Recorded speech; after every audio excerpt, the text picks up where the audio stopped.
It's great to welcome Andrew Torrez back to the program today. He's a graduate of Harvard Law who has been practicing law for 21 years, also co host of the Opening Arguments Show, a legal podcast that helps you make sense of the news. And at the top of that list for me right now, Andrew, is net neutrality. Net neutrality, an issue that is political. It is a legal issue. It is an issue in so many different ways. And I guess to start us off, one question is, we know that we knew when Donald Trump selected Ajit Pai to run the FCC that repealing net neutrality was going to be a priority. Does Ajit Pai need to give justification for the repeal of net neutrality? Or if that's what the FCC wants to do, can they just sort of do it? Well, the answer to that is kind of both. So first, David, thanks for having me back on the show. Of course. I had a lot of fun last time. This is great. Second, the FCC is going through what they call a rulemaking set of procedures, and so yes, they do have to make findings, and the FCC also has to open up those findings for a period of public notice and comment, which is in fact, what they've done. So this preliminary decision to reverse net neutrality was actually made in May of 2017. It was a 2-to-1 vote. And over the rather strenuous objection of Commissioner Clyburn. And then as a result of that vote, the FCC said that they were going to do really two things. Number one, they were going to eliminate the 2015 Open Internet Order passed by Obama's FCC that classified internet service providers as Title II common carriers. And we can talk about what that means in a minute. And then number two, they wanted to open up for comment, and the precise language was to seek comment on whether to keep, modify, or eliminate the bright line rules that were set forth in that order. And then after the comment period, which received, as far as I can tell, a record number of comments for any agency. It was highlighted on John Oliver's show and others. And so 22 million people filed comments. I'm guessing that most of those people did not file comments that said, yes, please trash the clear bright line rules. But nevertheless, from May to the end of November, the FCC moved its position from consider whether to eliminate those rules to eliminate those rules. And as far as the comments, because I think this is an interesting thing, the FCC needs to be open to and accept comments. And we reported earlier in the week about how a number of the comments, over 1 million of the comments actually, in favor of getting rid of net neutrality seem to have been astroturf or fake comments in some way, shape, or form. But that aside, just because the FCC has to be open to receiving comments, do they actually need to go make decisions based on the consensus from those comments or the plurality of what the comments want? Or do they just need to receive them and then they can still move however they want? No, it's the latter, right? And that's why I said the answer to your question was both. So they do have to follow those procedures, but once they admit the comments, they can disregard them, which is very clearly what's happened here. So as far as Title II and the classification of internet as common carriers, I think that this is a very interesting discussion, but one that I feel has a pretty clear answer. And in fact, on our Friday show, when we answer questions from the audience, someone wrote in and they said to me, hey, David, if net neutrality is repealed, in protest, are you willing to cancel your internet service? And if not, then why would anyone care? Because you're just going to continue paying Comcast for your internet. And that got me thinking, I really only have access to Comcast internet where our studio is in Boston, and I need that in order to do my show. So doesn't that suggest that it really should be regulated as a utility? It's not a luxury for me to hire Comcast to provide me the service. I need to have the service in order to do the show. So I think that's a valid argument. I think there are a lot of good arguments for treating ISPs as Title II common carriers. But the legal implication, what happens when you classify something as a common carrier, is you remove it. It's actually a removal of jurisdiction from the Federal Trade Commission.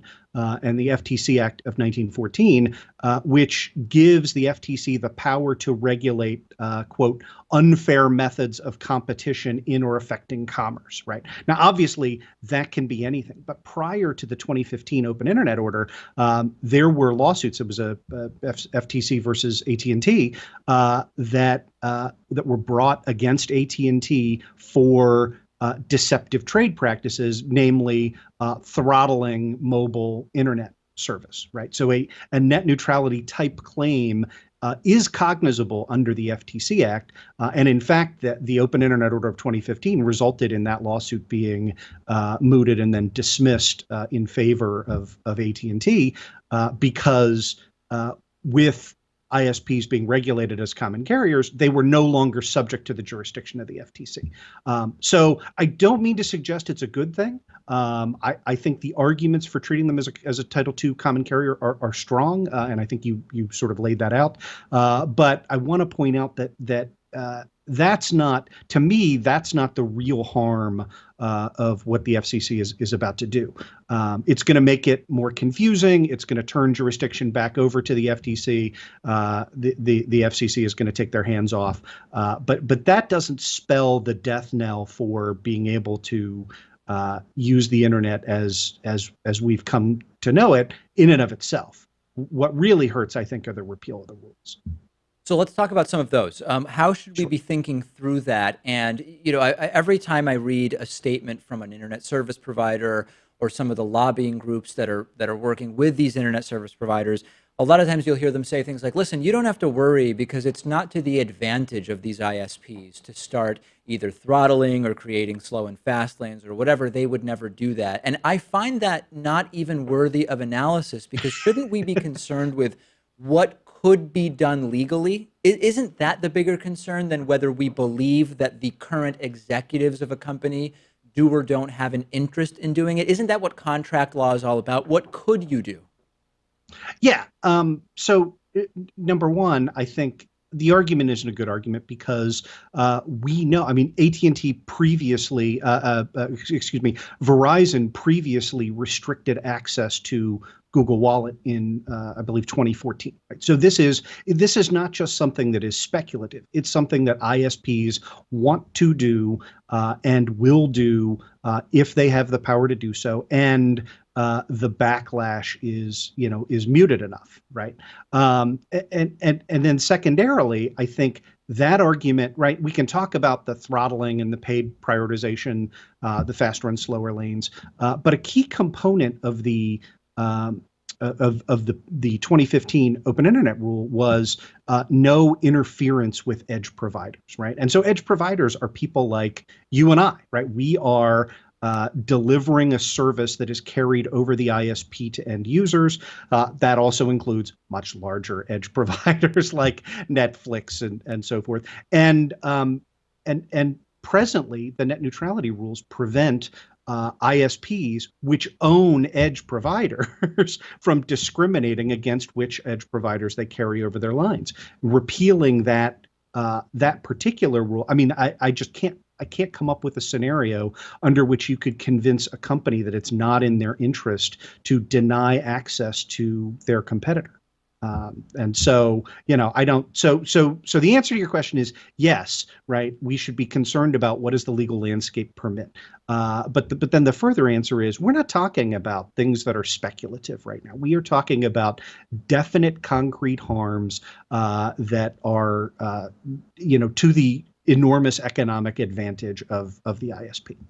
In your understanding of what this process is that is being undertaken right now, is there really anything consumers can do to fight against this? I mean, we've talked about battleforthenet.com, which allows you to contact your representatives and state your opposition to this repeal. VerizonProtest.com, people will be protesting because of Ajit Pai's former connection to Verizon. People are going to be protesting early in December at Verizon stores.